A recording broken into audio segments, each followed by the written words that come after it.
Welcome to the Arizona Sunset Podcast, where we focus on senior care, senior issues, and all things senior related. This is episode 4.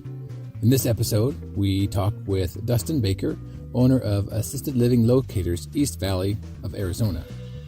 Dustin is a great guy, has a lot of information, and so for those who are looking at information or options for either assisted living or for stay-in-place assistance, he covers funeral arrangements, law referrals, anything that has to do with senior care. He seems to know about it and is happy to provide that service free of charge for any clients that are struggling with senior needs. So here we go. Do you want to start with a bit of background? First, I know you had a birthday recently, so happy birthday. Thank you, sir. Yeah, 33 now. A young buck. Well, that's interesting. I'm curious to hear how you ended up getting into assisted living locators and working with the elderly at a young age. From what I understand, reading some of your background, you grew up in Tempe? Yeah. Born and raised. I was born at Banner Desert Hospital, or formerly Good Samaritan, in '86, and then I've bounced back and forth around the valley, but been in the East Valley the whole time. Gone back and forth basically between Mesa, Gilbert, and Tempe. Very cool. But mostly Tempe, though. Yeah, I've the majority of my years. So I went to McClintock High School and what have you. Cool. Yeah, I know for most of us who grew up in the East Valley, we were born at that very same hospital because that was before, it predates Chandler Regional. So a lot of us, yeah, I know Audrey and I were both born there as well. Oh, okay, nice. Yeah, there's not too many of us natives around the valley, so kind of a melting pot here. Yeah, from McClintock, and from there, did you join the Army from right from high school, or how did that transition work? No, not at all. I actually went through a series of different positions. I had moved out when I was like 17 out of my mom's and was working full time actually the summer before my senior year. And I was delivering paperwork for mortgage title companies at night as a courier. And then I had left McClintock and was going to an alternative school because I just wanted to work and hurry up and finish So I finished 6 months early and was going to school, just a whole bunch of school really fast, as much as I could to just get out and start working full time. And then I did that for like 3 years, worked for Tough Shed as, the foreman, building storage sheds, garages, what have you. And I was a cashier at Dashes and, just lots of different stuff, for a while. Kind of trying to find my own. I knew I wanted to go into nursing school. And so then I went into school full time at Mesa Community College and started getting my prerequisites knocked out. And I realized, living back with mom again, I realized that I didn't want to do that. So I had seen a flyer on my car when I was like 22, something like that. And it was for the Army. And so I went and ended up going and talking to them because I wanted to, get out of mom's house again, but still finish school. So I figured, hey, I'll go join the Army active duty and do it that route. So I did. I joined up and was a combat medic, deployed to Iraq with a field artillery unit in 2011, Kuwait and Turkey as well. And then we had the unit disbanded and I had an interpost transfer and I went to William Beaumont Army Medical Center, where I took a position kind of as a glorified transporter. So I was like super bored because once you go into the hospital, your field training, you can't apply that civilian sector. So My scope of practice was really limited, and I could basically give oxygen transport, do some IVs, and that's about it. So I ended up really noticing some issues wrong with our supply system, and I asked my sergeant at the time if I could make some changes. And so I did, and those changes, I created a spreadsheet and it saved the hospital, my unit, $75K annual. Wow. And so They kind of made up a position for me. I was the assistant non-commissioned officer in charge of same-day surgery, and I had 3 departments that I was running there, which was ambulatory surgery center, diversified outpatient care, and preoperative nursing. And so as my sergeant transitioned on, I kind of took over that seat, and was kind of just a transitional type position, but ended up being for quite some time, like almost 2 years. Mm-hmm. And so that was pretty cool. And then I was like additional duty safety officer, all preoperative nursing and anesthesia. And then I got full custody of my daughter in my divorce, and I got out of the military to take care of her full time. Big chip on my shoulder. I was thinking I'm going to go run a outpatient surgical ward like I did in the military, and figured out that in the civilian world that I needed to have that formal education to back up my life experience. So I got into school full time. I was going to the University of Phoenix online, and I took a caregiving position at a Brookdale community, actually, for about 8 months, and I worked in there skilled as a unit clerk to case management. Then briefly I worked for Right at Home, non-medical home care, as a marketer.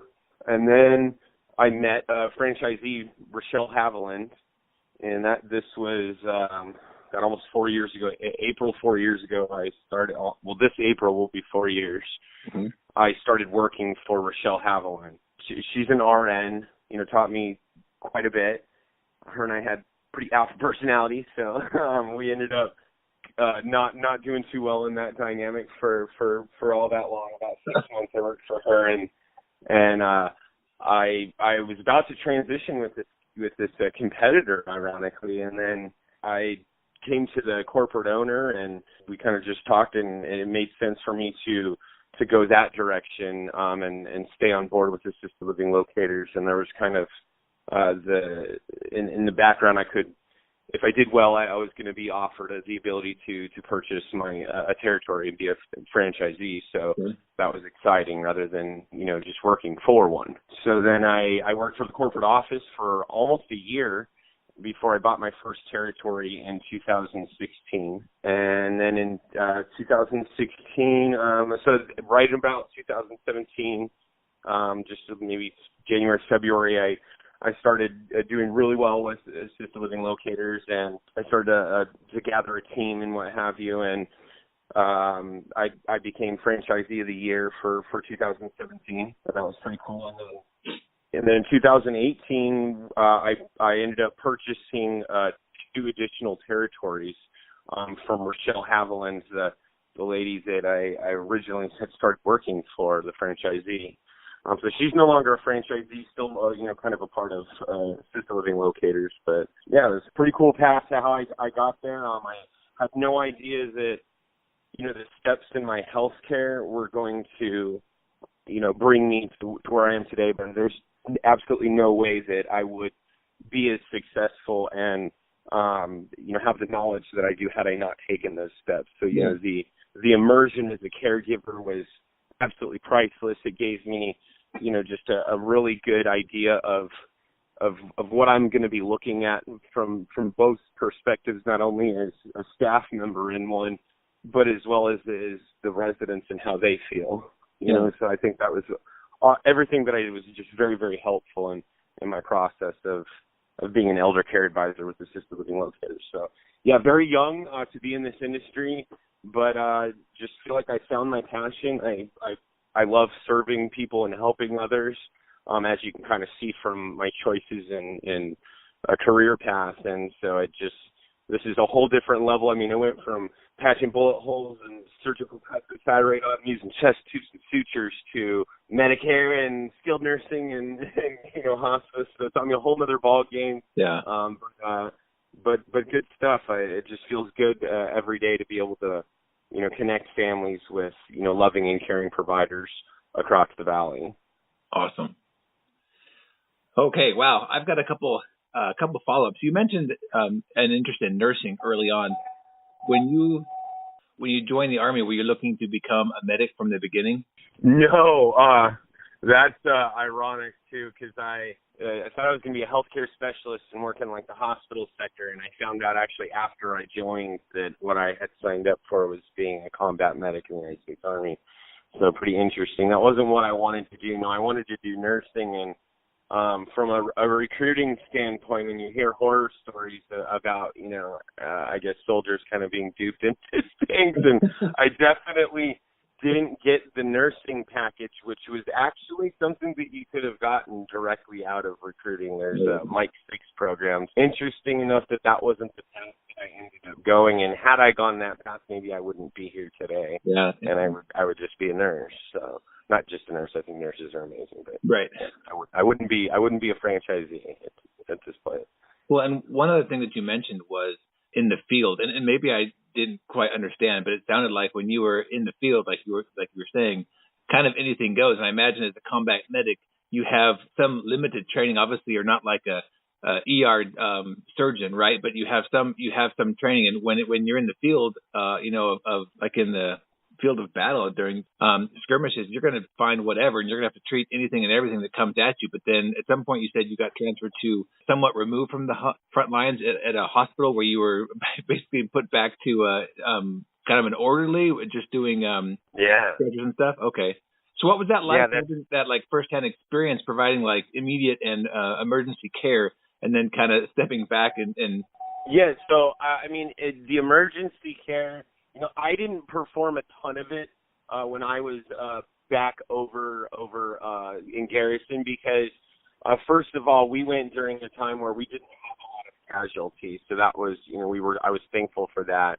But secondly, I ended up being one of our smarter guys and was in the aid station alongside of our PA, so I wasn't out on the line as much. I did do a couple missions, but not quite as much. And then I was part of the personal security detail with, I ended up being the sergeant major and our colonel's personal medic when we went out.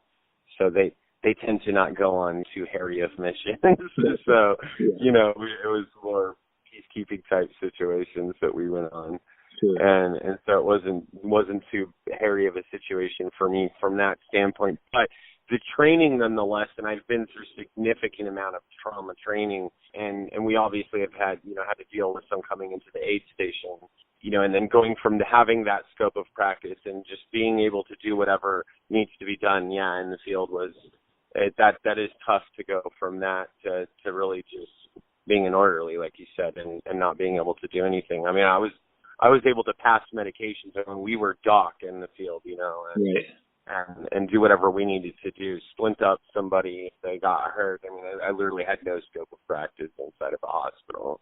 Well, and then, like you said, coming back stateside where you need the education and schooling, degrees or whatever, the little letters after your name to match up, your experience in order to work in a hospital setting or in a healthcare field. It's a little different. Yeah, absolutely. I feel like I could have ran circles around a lot of, the administrators at different departments. Even at the skilled nursing facility that I was working at here locally, I wish I could have been in a more of an administrative position for sure, because I saw a lot of things that I could have fixed pretty easily.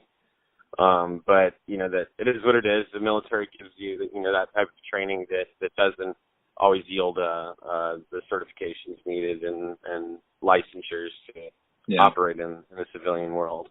But again, I'm glad that I went through all of those experiences to land me here, because it makes me have a wider knowledge on the industry as a whole and my ability to advise families and their loved ones for transitional care. I know it's trite and we hear it all too often, but nonetheless, I do appreciate. I'm glad that you were able to find use and training and get valuable skills from your service in the military. Nonetheless, having friends and family who have served, I do appreciate you taking that route and being willing to be there for our country in the various theaters in which they operate at that time. You're very welcome. Yeah, it was my pleasure. I would do it all over again for sure.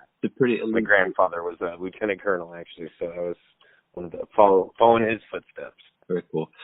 You mentioned that I don't know if it was all of the franchises or at least your East Valley or one of the locations you had received an award. Was that based on, what was that evaluated on? Was it based on just placement or like a customer feedback rating, or what was the award for? The Franchise of the Year award is